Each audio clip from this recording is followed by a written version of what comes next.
Okay, let's look at Standard 24, Substandard E. Explain the importance of Rachel Carson's Silent Spring and the resulting developments. There's that semicolon. Include, what are we going to include with this? Earth Day, the creation of the Environmental Protection Agency, EPA, and the modern environmental movement. So three big things: Earth Day, EPA, modern environmental movement, their connection to Rachel Carson, the author of the book Silent Spring. So this is what we're looking at here, and this is very much a part of 24's STEM, is that the student will analyze the impact of social change movements and organization. Rachel Carson's is the leader of the modern environmental movement. That is a social change movement, and her organization, really a lot of them kind of create Earth Day as one. There's a lot of organizations that stem from this. So we're really focusing here on the modern environmental movement as a social change movement. And with that, we see elements: Rachel Carson, who is she? Silent Spring, what is that? Modern environmental movement, Earth Day, and the EPA, Environmental Protection Agency. We're talking about social change movement organizations. All right, we talked about some of these already: Civil Rights Movement, the Women's Liberation Movement, or Anti-Vietnam War Movement, United Farm Workers Movement, and now we're on the modern environmental movement. And we're going to focus on this in this video here. So let's look at a timeline here. Rachel Carson, right here. This is Rachel Carson. Here's her book. It's called Silent Spring. She publishes the book Silent Spring, telling of the dangers of agricultural chemicals and pesticides. She publishes that book in 1962. The impact that book is going to have is it's going to start the modern environmental movement, and by 1969, the National Environmental Policy of the United States, it's going to start passing these laws like the Environmental Protection Agency. In 1970, Richard Nixon signs the EPA into law, and then the first Earth Day is held in 1970, and then Congress passes in 72 the Clean Water Act, and Nixon's going to sign that into law. So we see Rachel Carson as the mother of the modern environmental movement. She's the leader of this modern environmental movement. Some people refer to these people, unfortunately, in a negative connotation as tree huggers, but these are people who really care about the environment. Mostly liberal. Some conservatives really don't care too much about this topic. It's very controversial, and conservative groups don't like Rachel Carson a whole lot. But let's go ahead and say what this is for what it is. She wrote this book called Silent Spring. She was a biologist, an ecologist, and a writer, and she protested the use of chemicals in agriculture, especially pesticides that were used to kill insects and in the environment for farming and other things. And she pushes for, and her efforts result in the passage of a Water Quality Act. And this is going to trigger this modern environmental movement. Her book is. And so in her book, the pesticide that she attacked was a pesticide known as DDT. DDT is actually, the whole name, scientific name is dichloro-diphenyl trichloroethane, DDT. There it is there. And the chemical element makeup, whatever, is right here. And it came in a can like this, and it says it banishes bugs, lice, fleas, ants, and other pests that crawl, and especially mosquitoes was what it was used for. So DDT, she says, this stuff is dangerous for human beings, and we shouldn't be using it, and animals as well, birds and fish and everything else. So she's saying we shouldn't use this in agriculture, we shouldn't do that. So this insecticide, Rachel Carson opposed this, the use of it, said it contaminated the water supply and it harmed human beings and caused cancer, was carcinogenic, and other animals. In World War II, the United States military started using DDT. It was created to deal with a malaria outbreak into World War II that was being spread by mosquitoes. And to kill these mosquitoes, they used to spray DDT on soldiers out in the field and these communities, and tried to help kill these malaria-carrying mosquitoes. And here's a picture where that tube is being used to spray this DDT around this kid's face here. And by 1945, the War Production Board during World War II made DDT available outside of the military for consumption by consumers within the United States, so they could use them in their household. And all these ads started coming out. All these different companies started furnishing DDT. I've actually seen these before around my place when I was growing up in the 70s. But DDT for control of household pests.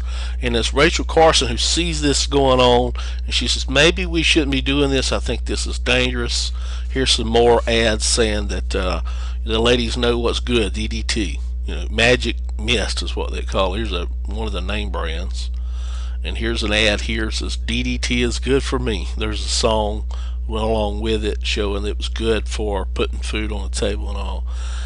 And here's one here. It says protect our children against disease-carrying insects. DDT. Okay. They even used crop dusters to spread this thing throughout areas where mosquitoes were. Cities sprayed it throughout their cities, trying to get rid of mosquitoes that might be carrying malaria during this outbreak.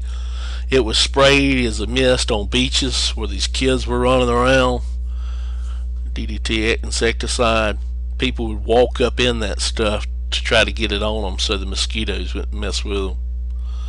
But Rachel Carson's Silent Spring, her book, the name of it, Silent Spring, is a metaphorical title. And what she was doing is saying that this DDT stuff is actually killing, or these pesticides or chemicals are actually killing spring. So the metaphorical title, Silent Spring, she's indicating that spring is usually loud and full of life, all kind of wonderful things going on, but that DDT and other chemicals were silencing our spring, killing things, and killing birds. And up here, killing birds caused decline of bird population, and that these synthetic pesticides like DDT were carcinogens or carcinogenic, and they caused cancer in humans. And said what DDT would do was get into the water supply, and these fish, and it was soaking these algae, and these fish would get it, eat it, whatever, and then other animals would eat the fish, and then it would kill them. And then eventually it would get into the human water supply and kill humans. And a lot of these corporations that are making DDT really started fighting back against. Rachel Carson said she didn't use good scientific research. It was all a lie, false. And here's Merck chemist Joseph J. Jacobs would go around making these speeches about DDT, saying that it's perfectly okay. He would actually get a spoon, dip down into some DDT, and eat it. Take a mouthful of it to show it wasn't harmful. Fortunately, he used the 50% DDT, here, the box in his hand. But Silent Spring was met with fierce opposition by the chemical companies. And that was the modern environmental movement is going to begin and shoot into full force. And we see that down here in the late 60s and early 70s. So one of the first things that happens, a guy by the name of John McConnell in 1969 was an activist, an environmental activist. And he tried to get April 22nd set aside as National Earth Day. It's to inspire awareness and appreciation for the Earth's environment, and to warn people about the dangers of pollution. And he promoted recycling, clean air and water, and pushed for the government to regulate the environment. And they're going to protest things like oil spills, raw sewage, toxic dumps, and pesticides use. This Earth Day group and this day set aside and are going to be part of this modern environmental movement. And in 1970, President Richard Nixon signs into law the establishment of a federal agency called the Environmental Protection Agency, or the EPA.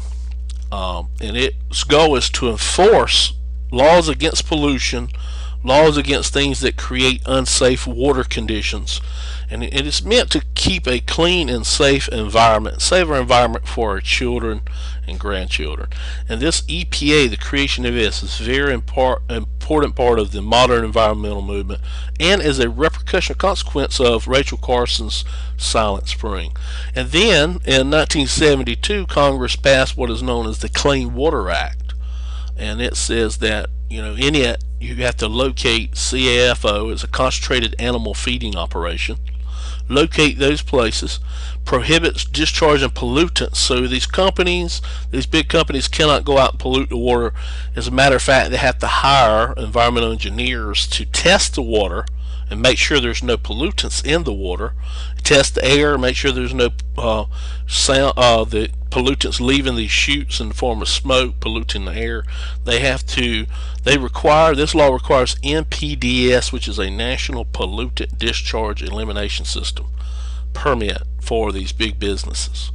And a lot of conservatives say this is wrong because it's putting too many requirements and expenses on business, and business is going to lose profits. They're not going to hire people or produce much, so this hurts business. But the liberal groups say this is necessary. Our health and our children's health is important, and these environmental movements is a contradiction to the conservative movement we're going to talk about in a little while. But that's the modern environmental movement. Those are the three things we were supposed to talk about, all stemming from Rachel Carson's book, The Silent Spring, and her attack on this DDT stuff, dichlorodiphenyl trichloroethane. I guess that's how you say it. But that's that modern environmental movement and the organizations there, and I think we've met that. Explain the importance of Rachel Carson's Silent Spring. The resulting developments include Earth Day, April 22nd, the creation of the Environmental Protection Agency, and the modern environmental movement. Good luck on the quiz, the test, the EOCT.